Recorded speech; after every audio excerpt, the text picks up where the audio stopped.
Hey, Josh Tigg, Running T Farms. Morning cattle move here. Thought I would get a shot of what we're grazing. Just finished off this sale here, so we have moved over into some season-long stockpile. Actually, this was a season and a half long stockpile. It was stockpiled all last growing season, and we didn't get around to using it last winter. We did graze over there where you can see that little bit's greened up. We did graze that in April, so it was very high quality. So of course now we've moved over into this, which is still fair quality, still a lot of good blades down in there, a lot of biomass. You can see those calves and stuff standing in it out there. It's much taller than they are. The reason we're over here is our active grazing season grass has hit a point where it's just not recovered, so we're not going to go graze that.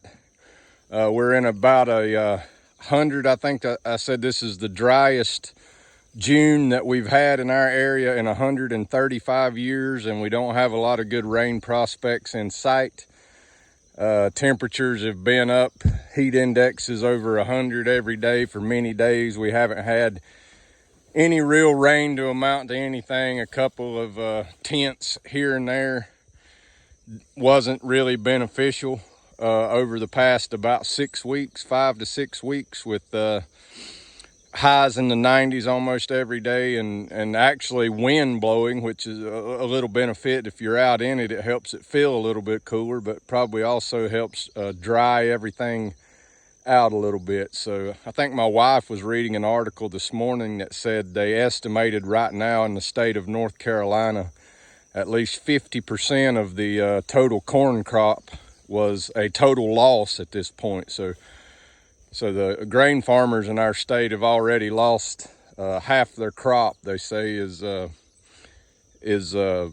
total loss. So I just wanted to talk a second here about, since we're grazing this season-long stockpile, where the gator's sitting there was actually the first 3-day sale of this, and I wanted to talk a little bit about the difference in utilization and why that is. So naturally, it's going to be less quality. It's more lignified, more mature, been there for a year and a half. Of course, we've got new growth that come back up through there, but underneath you can see that there's still quite a bit of material there, and part of that comes from that season-long stockpile. We'll continue to work that on down into the ground. One of the great things about non-selective grazing with season-long stockpile, you create a lot of material to get down on the ground. But if you'll notice, this harvest efficiency, probably around 60% or so, which is a big change from what you normally see in my videos, but I'm going to talk about why. We have to monitor the manure. If you'll see right there, those rings starting to form in that manure, that's indicative of lower forage quality, and we got to keep these cows on a good plane of nutrition.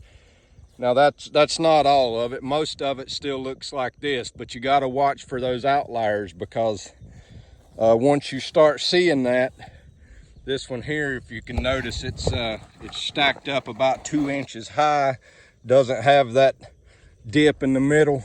So we know that the forage quality is declining a little bit. So kind of a double-edged sword here. The higher the fiber, lower quality of the forage, it also creates more heat in the rumen of that animal when it's ruminating. So here we are at 100-degree heat indexes every day.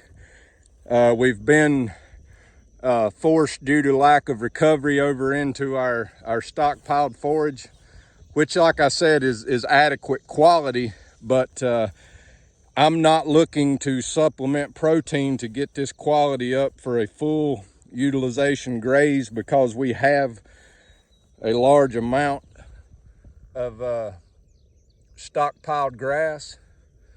So I'm going to allow just a bit more selective graze here to favor the cattle.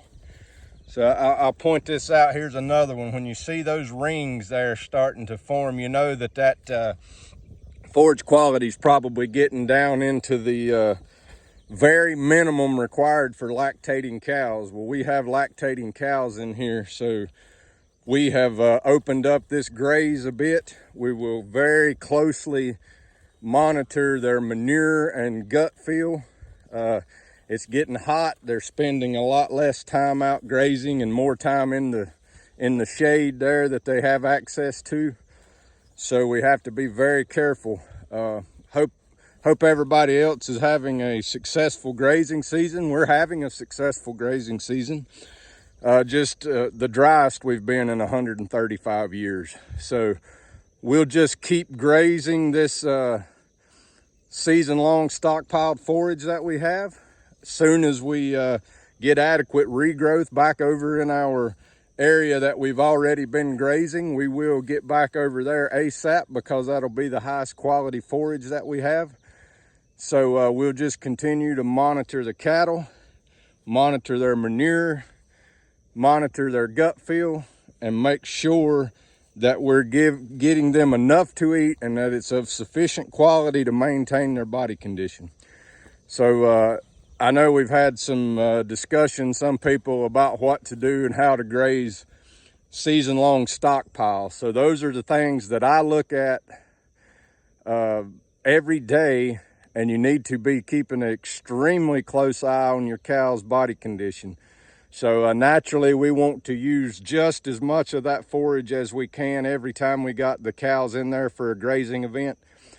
But we have to maintain body condition on the cows. So right now we are grazing as hard as we can and still maintain body condition on the cows, probably 60, maybe 65% harvest efficiency. But we have to allow a little bit more selective graze, or we would have to supplement some energy or protein. And if you was running short close on grass, that would probably be the option that I would recommend, would be try to supplement some protein to get the highest utilization on the grass you can, because you can do that very inexpensively. Since we have an abundance of grass, I'm going to allow them to graze just a bit more selectively. If needed, I will come behind them and mow with the mower. I believe we've got a good enough graze and trample on this here that it's not going to require mowing. There's a couple patches of blackberry kind of encroaching around the edges of this field that I probably will bring the mower around the perimeter of this field and just clean up the edges. But anyway, hope everybody has a great Sunday. As always, you can check us out online at runningtbeef.com. You can like us on Facebook at Running T Beef. If you're watching on YouTube, please click that like and subscribe button on your way out. And I hope everybody has a fantastic next week, and happy grazing.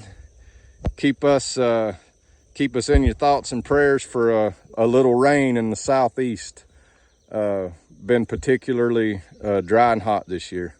So everybody have a good week.